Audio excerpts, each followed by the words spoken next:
All right, good evening everyone. So checking my audio before we go and proceed. Yeah, hope you guys are hearing me loud and clear habang nagwawala. Habang nagwawala po si Gold ngayon, tinitingnan natin kung saan siya papunta. Yep, for the last 5 minutes, medyo nagwawala si Gold. So tingnan natin kung saan ba talaga siya papunta, ano. Alright, so I hope you guys can hear me loud and clear and let's go and check the chart kung anong nangyayari po kay gold at saka sa iba pang mga currency pairs as we see it move for the rest of the evening. Okay? So just give me 1 second as we move to that screen. And let me just adjust my chart here very quickly.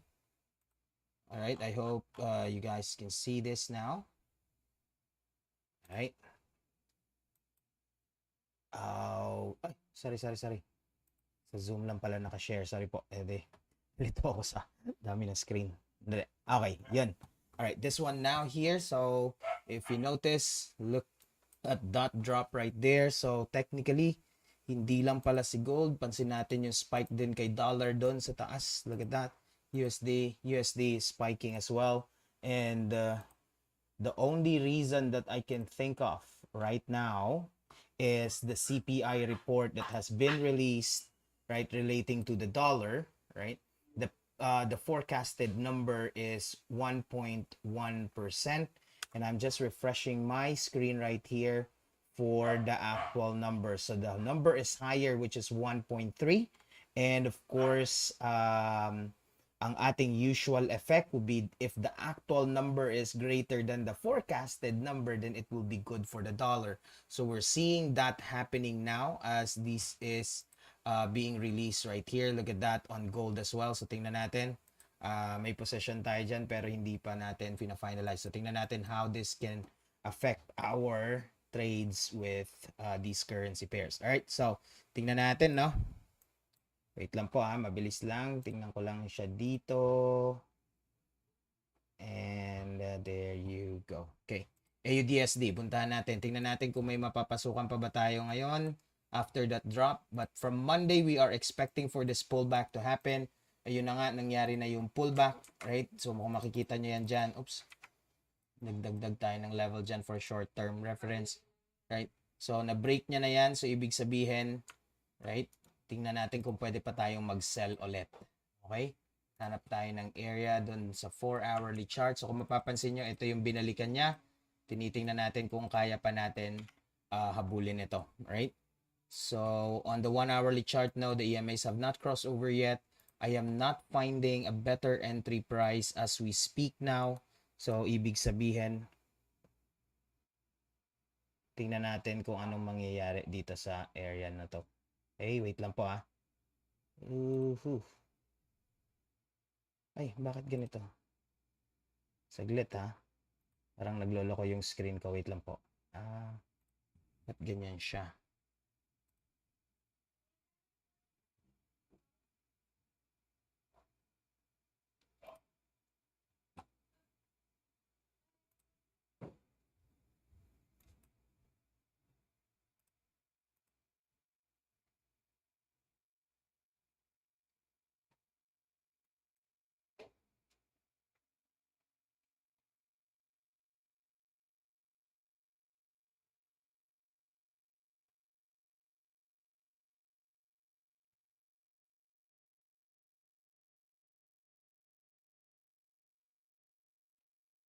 Okay. Sorry lang medyo nagkakaroon ako ng problem with the internet connection. I'm just refreshing something from my end. Just give me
Oops, okay. So I hope the connection is a lot better now. Okay. Ayun, pasensya na, i-edit na lang natin for the people who be watching this on the will be watching the recorded version. Okay, so I got some connectivity concerns earlier, but anyway, let me go back to the chart here. Medyo ano, right? But anyway, so look at that, as the price has been dropping here on AUD USD. Tingnan natin kung makakahanap tayo ng entry price. So medyo drastic yung drop niya, oh. Tingnan niyo, no? Ang laki nung binaba. So about 55 pips and running now on AUD USD. Suddenly it touched the over sold level. So tingnan natin, there's opportunity to catch here for this big bar right here. Kaso lang wala akong mahanap na entry price. Tingnan natin sa ibang currency pair, ha, kung meron tayong makita na quick trade. Euro US is already going for that same move as well. H4 is looking good for that bearish engulfing, and I think that's the best option that we have right now.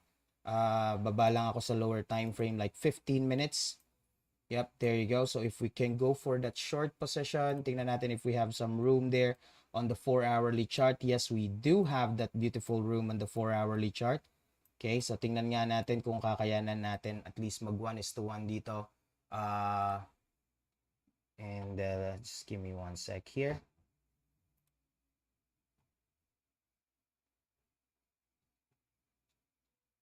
Tingnan natin, ha. Oops, sorry.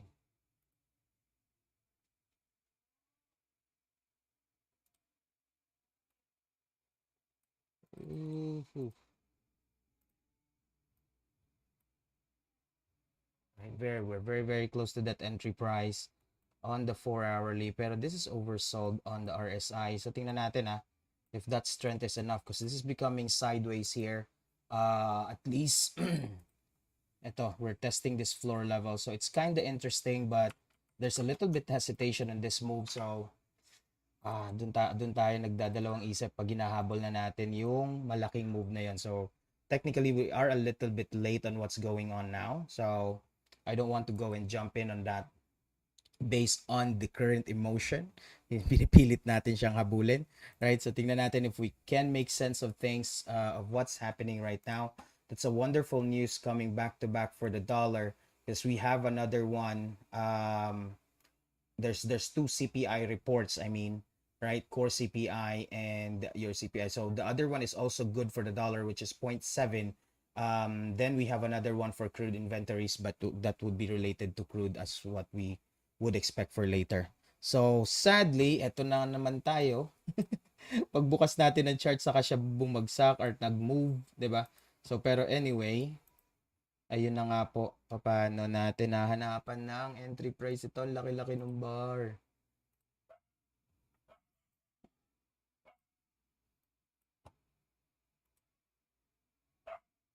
I would have not expected that move. At least a pullback lang yun ina-expect ko dito from GBP, or sorry, NZD USD earlier and GBP USD, right? So kung mapapansin nyo, almost identical yung chart, right? Well, unfortunately, there's no possible entry for me here right now that I can get in. Ganda sana nung move niya ni dollar. Ang ganda for the dollar, right? USD CAD is still going beautifully. Look at that spike right there. I could have not expected that move. I love it.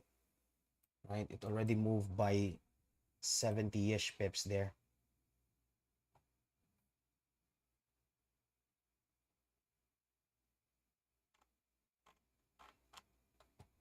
Okay, so let's see. So in this case, I would love to see a little bit of a correction first. Then, tingnan natin kung paano natin i-take advantage ito. Kasi this is a very big bar right here, and I can't find any entry point as of the moment. So yun ang gusto kong makita sana kaagad, pero wala akong makita. So USD CHF, yes, it has moved but not as big of a move compared dun sa ibang currencies na nakita natin. Dollar yen is already spiking, but that's just below 80 pips, while the others kanina, sandali. Nga, ito 79 natin, nag-80 na. Yung nag-80 na nga siya kanina. Pero anyway, tingnan natin, no, how these things can play around for the rest of the evening. There you go. USD CHF and Euro USD are my priorities here for that pullback. I'm kind of hesitant on Euro USD, so I would possibly be prioritizing my USD CHF move here in this case. Dollar yen, I'm already late there, at least on the 1 hourly chart, it already moved. There you go. That's about 2:1 move, I believe, right? For that bullish engulfing right there. So an hour ago, I was expecting for a little bit of a reversal here, but look at that bar. The news have played a very, very big role on this move that we're seeing right now beautifully. I hope you guys were able to catch this move right here. Okay. And let's see what's going on now, right?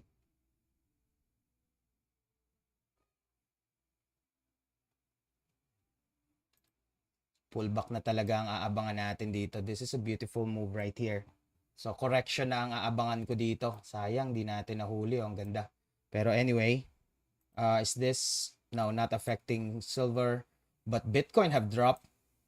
Yeah, not quite sure if that has been affected by the news, right? Because you are pairing this to the dollar, while crude is just steady on that drop from here. So look at that drop right there since Monday. So yung inaabangan nga natin from this retest is now happening. So looking at all the currency pairs that we have right now, yeah, as we look at this beautifully high impact news happening to us as we speak, right, is really doing well, right? So tingnan natin dito. And there you go.